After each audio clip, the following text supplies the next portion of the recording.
Today, we're ranking F1 drivers, again. But this time it's a 2025 grid, so obviously we have the rookies, and also some of my opinions have changed since the last time I did this. So I thought this would be great summer break content and a perfect opportunity to give you all a clear picture of who my favorites are, apart from the obvious, of course. Just to be clear, this is not about how they look or how talented they are. This is just my favorites to least favorites. So those in the top tier will be my absolute favorites, those I root for the most, support the most, and those on the bottom tier are the ones that I'm pretty much indifferent to, but I don't hate them. I don't hate any of the drivers, and I don't condone any hate towards any of them in the comments either. So I would love to hear your opinions, but just be nice about it. So our bottom tier for today is We Never Connected. Again, as I said, these are drivers that I'm pretty much indifferent to. I don't really care where they finish in a race. I don't really look out for their stuff on social medias and stuff like that. We just never connected. Up next is Depends on the Day. These are drivers that most of the times I'm pretty indifferent to, but sometimes I'm not. Next is You Move Me, But I'm Not Committed. These are drivers that I really enjoy, but I'm not committed to them. These are most likely to move up and down the order as the time goes on. Up next is Love You Guys. There's nothing much to say about that. And up next is My GOATs, my top guys. These are the drivers that I say are my favorites when someone asks me, who are your favorite drivers in F1? These are my answers. So again, the tier list names don't really mean that much. It's just for fun. Basically, favorite, least favorite. Let's start. So first off, we have Alex Albon. And I think I'm gonna put him in Love You Guys, which is a great start. I really like Alex. I really enjoy pretty much everything about him. He's really chill, but he's also extremely funny. He's also chronically online, which relatable. He's very random sometimes in interviews. He just thinks and says stuff out of nowhere, which is very fun and entertaining. So I love hearing him talk about pretty much anything. Like, I would listen to him talk about whatever he wants to talk about because he really is captivating and he's obviously interested in what he's talking about no matter what it is. So I really like that quality about him. And he goes to I Love You Guys. I really hope he will continue to do well with Williams and that next year Williams will find themselves higher up in the order and that him and Carlos will be able to get like actual good results. And speaking of, we have Carlos right next to him, so he's also going to I Love You Guys. I also wanted to talk about them together for a second before I talk about Carlos on his own. They seem to be getting along very well, not only off track but also on track. I really enjoy their relationship as teammates as well. They've helped each other countless times with keeping each other in their DRS range. In Monaco, obviously creating those pit stop gaps. Also, obviously in Australia, when Carlos DNF'd, he helped with the strategy for Alex with the rain and all that. I think they complement each other really, really well. I think they're both pretty mature, but also immature together, like if that makes sense. And now for Carlos on his own, I think this is a big jump from where I put him last time. Ever since he was announced to be moving to Williams, or like when it was announced he was being replaced at Ferrari, I really took more time to get to know him on his own. Because like up to that time, he was more of like the other half of Lando and Carlos. But then I got to like get to know him individually more and realize that he's obviously a big reason those duos are such iconic duos and why I love them so much. So I really grown to know him and love him more. And like, I truly do hope that he gets the success he wants and deserves with Williams. And yeah, love you guys. Next up is Charles, which goes to my GOATs.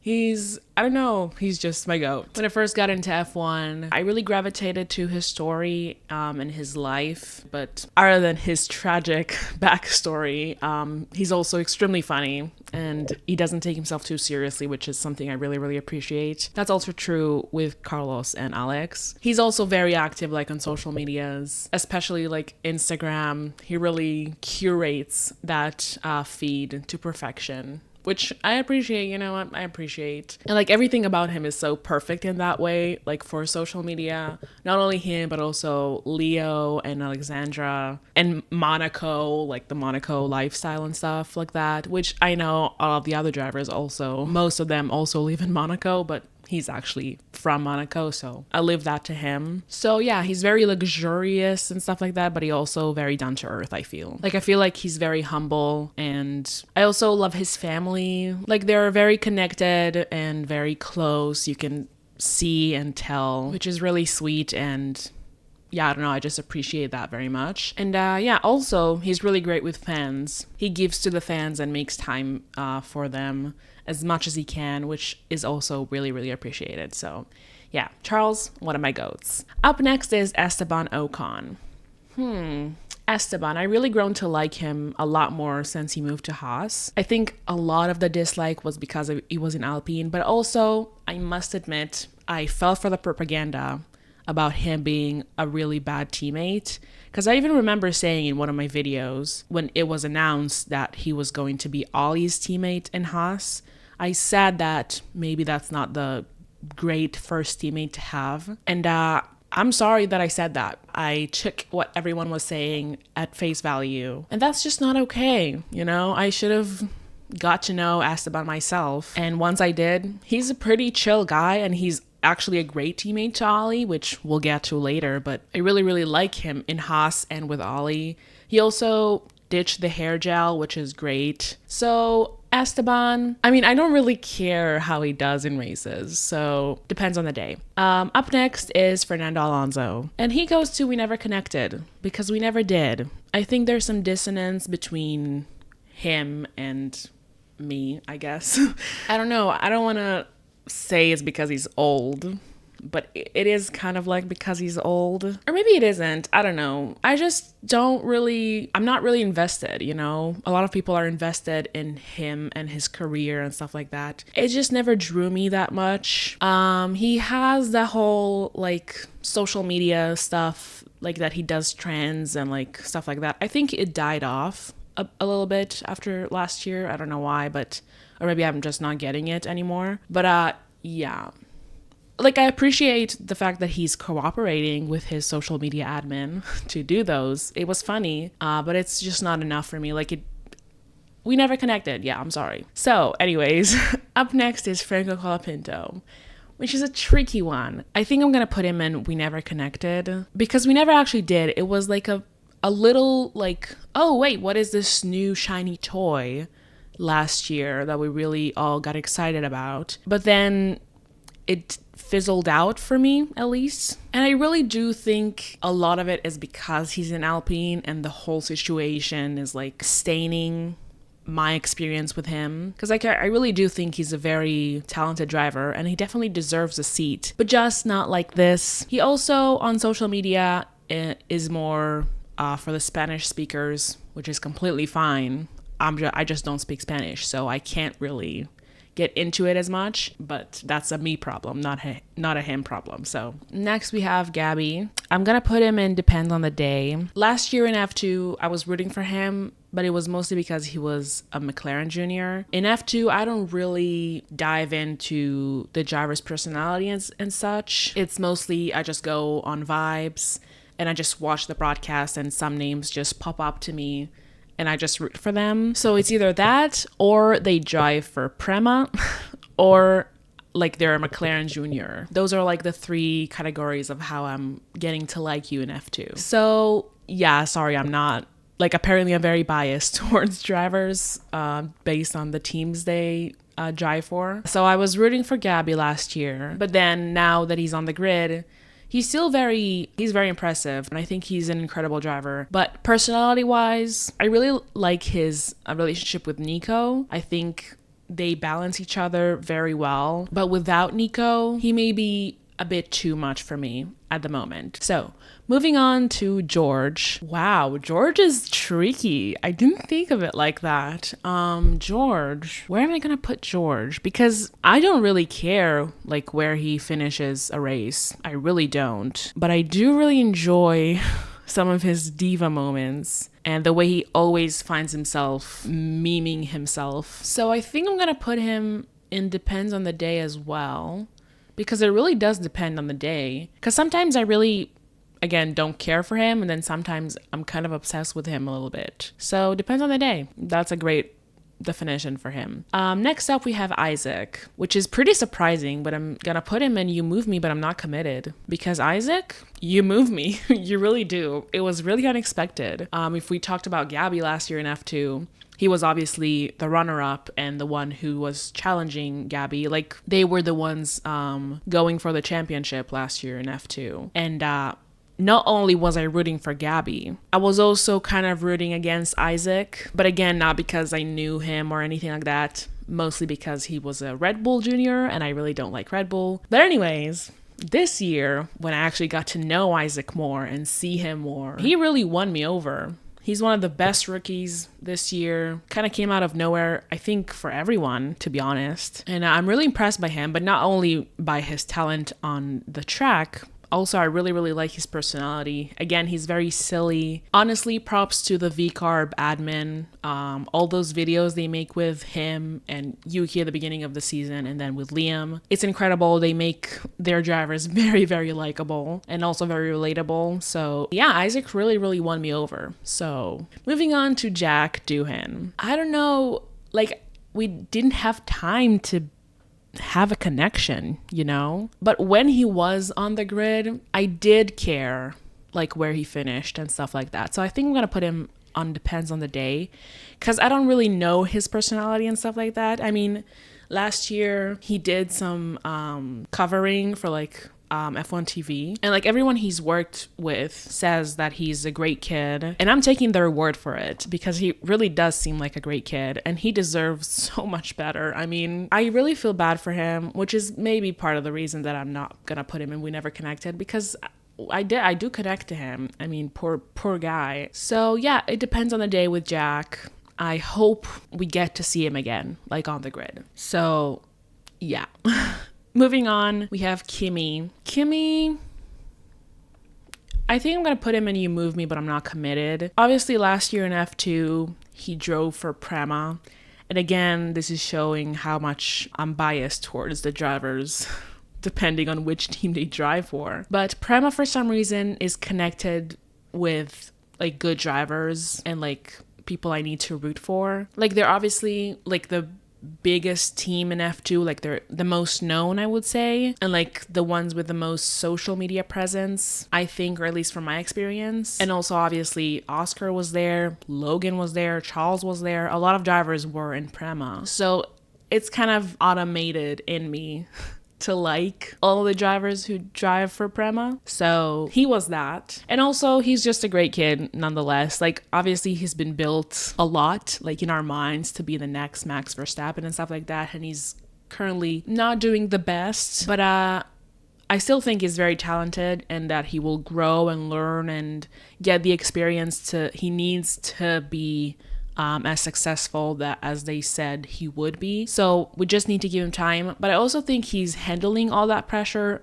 extremely well. Like, I was very worried about him getting into F1 all of a sudden and being like in Mercedes, which is an insane team to be in for your first year, and like to have those kind of expectations to be the next Max Verstappen and like replacing Lewis Hamilton. And I was really worried for him that he like would crumble under that pressure, but he's actually doing really, really well. And also, I don't know, he's very funny and charming, and I really, really like him. So yeah. Next up, we have Lance Stroll. I'm gonna put Lance in We Never Connected, because we never did, but again, I don't hate him, and I think all the hate towards him is extremely unwarranted and goes over some red lines sometimes. But also he keeps to himself, which is completely fair. And like, I don't really see much from him on social medias and stuff like that. Granted, if I was interested, I would probably get more. But as it is, we never really connected. Although the stuff that I do see from him and like about him, he's extremely nice, and like, again, nothing actually against him. It just, personally, we never connected. So moving on to Lando Norris. And I mean, come on. We all know he's going to my GOATs. He's like the GOAT at the moment. So Lando, apart from the talent on track, I think he's extremely kind to everyone, like the team and like people around him, and also the fans as well. He said in an interview not too long ago that he wants to be remembered as the kind person he is and not necessarily as like the driver that he was, which I really, really appreciate. I mean, you can kind of see, like, obviously he's very dedicated and extremely focused, and the championship and like the driving and winning is extremely important to him. But like, you can see that like family and friends and people is a little bit like also important to him, maybe just as much. I also think he's extremely funny. Like, I really, he makes me laugh a lot. I like his sense of humor. I also love his laugh, his iconic laugh. He's also not really afraid to laugh at himself, which again is a quality that I really appreciate. He always takes responsibility for like mistakes he does on track. And there are many more reasons. And one that I want to mention specifically is him talking about mental health. And as someone who is dealing with mental health stuff, it really does matter. It really is important, and it makes a difference to see someone at this level, someone like him, talk about just bringing awareness to it, but also speaking from personal experience. So I really, really, really appreciate him being open about that, especially with what everyone's been saying about him and his mentality and stuff like that. The fact that he keeps being true to himself and keeps speaking about it and bringing attention to it is not only important, but it also extremely brave. And I really, really admire him for being that honest about it and giving everyone who does struggle with those kind of stuff the feeling that they're not alone in this and that it's not a weakness. And I think that makes him very, very special on the grid. I feel like he's one of the only drivers who ever talks about it. So again, it's really, really appreciated, and he should really be celebrated more for it rather than being torn down. So yeah, that's why I like Lando. I feel like there's more to be said, but I feel like that's enough for now. Up next is Lewis. Oh, I can already feel how bad this will be, but he's going to We Never Connected. I am sorry. We never did. Honestly, wait, when I just got into F1, I actually like chose him to be one of my guys. But if you like are into F1, you would know that you don't choose your drivers choose you. So he actually didn't choose me. I chose him, he didn't choose me, so he's the reason, he's the problem here. No, I'm kidding. Yeah, I don't know what it is about him. Like, again, maybe it is because he's a bit older, and like one of the things that I'm really looking for is relatability, so he's not very relatable to me. Like, he is on a completely different level of like being an F1 driver that I can't really reach. Like, obviously they're all very far away from where I am, but he feels like an extra level of unreachable, if you know what I mean. Like, even now that he's with Ferrari, and Ferrari are one of my favorite teams, it didn't really change anything for me about him. And like, I would much rather, like, I mean, it's pretty apparent by this tier list, but I would much rather Charles have his first championship than Lewis getting his 8th. Anyways, moving on, we have Liam Lawson. I really, really like Liam. I don't know what that whole hating Liam thing was like a little bit ago. I feel like when he got on the grid, he said that he's not here to make friends, and everyone jumped him basically for saying that, which is insane because what's wrong with saying that? I don't know. Anyways, I really, really like Liam. I'm gonna put him in You Move Me, but I'm not committed. I liked him since 2023 when he just popped into our lives, replacing Danny. But yeah, I really, really like his personality. Again, the VCarb admin does an incredible job at making the boys even more likable than they already are. And yeah, I honestly don't have much to say about Liam, but I just really like him. I enjoy him very much. So yeah, that's his place. Moving on to Max Verstappen. He's kind of like George. Actually, he's exactly like George. I don't care at all where he finishes in races and stuff like that, but I really enjoy sometimes his personality moments where he shines. So yeah, I think Depends on the Day is very accurate to Max, actually. So wow, I'm actually though very surprised by that, to be honest. Anyways, moving to Nico Hülkenberg, of course. He's going to You Move Me, but I'm not committed, which is pretty surprising as well. Yeah, I don't know. I just feel like he really deserves a lot more than he's accomplished. in his career. Obviously, he never had that top seat that I think he deserves and would do great at. So I'm really rooting for him to do well, and his podium in Silverstone, what a moment to be alive, you know? Like, that was incredible. But yeah, I really like his vibes. He's pretty chill and he has dad vibes, which I really enjoy. So yeah, I really like him. Also, again, as I mentioned, I really like his relationship with Gabby. It's kind of a surprising one, but it works. Up next is Ollie Berman, who was also going to You Move Me, but I'm not committed. Kind of like with Kimi, it's because he's been with Prema and been a Ferrari junior.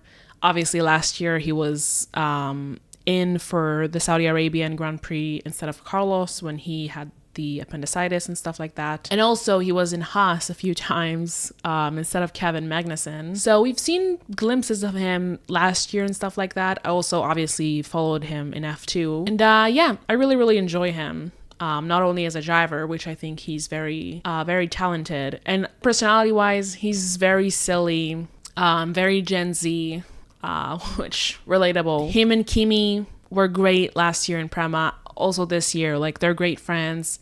Him and Esteban, as I said, I really like their dynamic and their teammateship.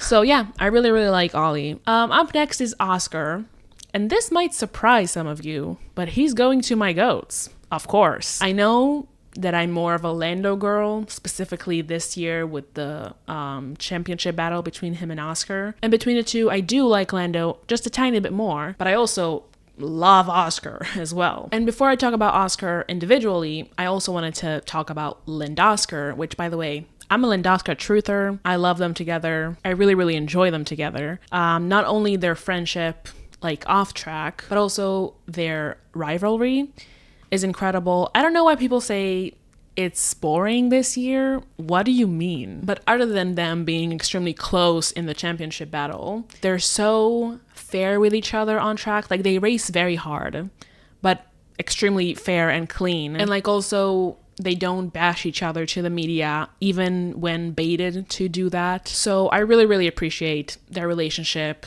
Both on and off track. Really enjoy Lindosker. As I said, a Lindosker truther till the day I die. So anyways, Oscar on his own. First of all, he just announced that he's going to have a grandstand in Melbourne for next year and on. Oh my God, that's so, like, if you're going to that, I'm so happy for you. Yeah, I'm so happy for you. Enjoy it. I'm just going to sit here and die of FOMO. But it's going to be incredible. I mean, you guys imagine if he wins this year's championship and then Australia, his home race and the first race of like next season, and him having a grandstand of his own. Oh, it would be incredible. Hopefully he can finally break the Aussie curse and win. I mean, you know what? I'll be happy with a podium even, like, cause that's been impossible. So just a podium would do, honestly. We actually don't even know like how McLaren would be next year with the new set of regulations. So just a podium would do. Let's just break the Aussie curse and get an Australian on the podium in Australia. That would be incredible for everyone who's going to that. I'm not jealous. It's okay. But no, Oscar as a person, obviously the driver, he's incredible. People call him the silent killer and stuff like that. Like, he got the name Ice Boy or like Iceman 2.0, but that does a disservice to the silliness and joy that he has off track and also on track. He said multiple times that it's a conscious effort that he makes to be that focused and cold on track. So that takes a lot of effort. So I appreciate him and admire him for being able to be like that. It seems incredibly hard. Like, a lot of other drivers have very explosive radios sometimes. And Oscar is very calm on the radio. Anyways, yeah, his coolness and calmness on track is incredible. And then off track, he's very silly. He's also pretty chill off track as well, but he has emotions. I just love his personality, both on track and off track, is what I'm trying to say. And yeah, I just really appreciate him and admire him for basically everything that he does and everything that he is. So yeah, I love Oscar. Oh my god. Anyways, moving on to Pierre. And he's gonna go to We Never Connected. Honestly, again, maybe a big part of it is because he drives for Alpine, and I really don't like Alpine. But yeah, I don't know, we just never connected. So anyways, yeah, sorry, I don't have much to say about him. Moving on to Yuki, our last driver on this list. Yuki, I'm debating between Depends on the Day and You Move Me But I'm Not Committed. I think I gotta put him in Depends on the Day, because most of the times I really don't care about where he finishes and stuff like that. I obviously want him to do well, or like better than he is currently doing in Red Bull. I think we've all, like everyone's realized already that it's the car. So I want him to do well in Red Bull, just to like prove to everyone that he is a good driver, and also particularly to show to Red Bull that he's worth their time and stuff like that, because like they never really cared about him. He's more there because of Honda, I feel. And honestly, I don't even know what's gonna happen with him next year when Honda leaves Red Bull. And other than him on track, I love his Instagram. I love his photo dumps. And yeah, from everything I've seen about him, like from him, like in interviews and stuff like that, he's pretty chill. He's, again, pretty funny. Doesn't take himself too serious. And yeah, sometimes I really like him, but most of the times I don't really care that much about him. So yeah, that's it. Those are all the drivers. Wait, what is that noise? What is that noise? What is that? What's? Oh, it's Daniel Ricciardo. You should have seen this coming. I know I said 2025 grid, but it's Danny Ricciardo, the one, the only. And he's, of course, going to my GOATs, because he is the OG GOAT for me. And I couldn't leave him out of this because it's Danny Ricciardo. So yeah, obviously I got into F1 through DTS, but Danny was what hooked me to it. And honestly, props to the Netflix producers for choosing to open the series with him and his storyline, and specifically this iconic line. I'm Daniel Ricciardo and I'm a car mechanic. So yeah, I was very interested in the sport itself, but it doesn't really mean anything when you don't have anyone to root for. And Danny was that driver for me. And he opened my heart to this incredible sport that is such a big part of my life right now. So I truly wouldn't be here without him. Obviously, I got into the sport a bit too late to see him in his prime, but I know what he achieved and I know what he was capable of. And apart from his talent, which again, this is not about their talent, I really like him as a person and his personality. He was the funniest person in the paddock, and he was also very kind and very mature. And I think that we see his influence in drivers that are still on the grid today. Like in Max, I feel like he was kind of like a safe space for Max, both in his career and his personal life, that he didn't have before, and kind of allowed him to be like a kid again, kind of. And then with Lando, who actually said that Danny is his favorite teammate, just because they had so much fun together, like the most fun together. So he obviously left a mark there, but also I feel like he kind of taught him that it's okay to hug and like be a little bit more vulnerable with his masculinity. And like maybe even that what prompted Lando to be more honest about his mental health and stuff like that. And then with Yuki as well, Yuki said in a couple of interviews that Danny really helped him and like taught him to be less aggressive in reacting to like stuff that happens on track, and like be more mature about everything, which is very evident, to be honest. Like in the beginning of his career, Yuki was pretty known as the driver who had like a very short fuse, was very reactive on the radio. And like ever since he was paired with Danny, you can see like that kind of fizzling out. So yeah, Danny has my whole heart. I know that he's recently been in the hospital after like a dirt bike accident or something like that. I know it wasn't like very serious, but Jesus, he needs to like watch himself. I hope that he's doing okay. He recently had an interview with F1 saying that he's like searching for who he is now. He's not really considering himself a racing driver anymore, which is a bit sad, but like he's moving on, which is good. But yeah, regardless of what he does next, I hope he has the best time and that he feels true to that. And I hope that he stays safe.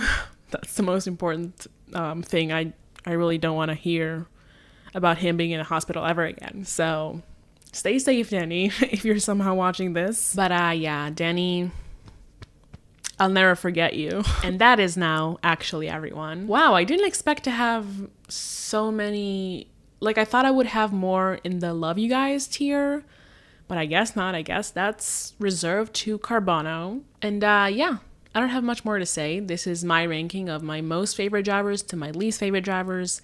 Again, I would love to hear your opinions in the comments about your favorite drivers and why they're your favorites. But just be nice about it to me and to the drivers you're talking about as well. And the next time we'll see you, F1 will be back and we'll talk about Zandvoort. Until then, bye!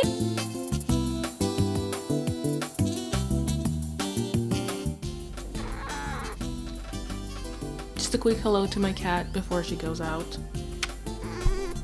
Bye, Suki.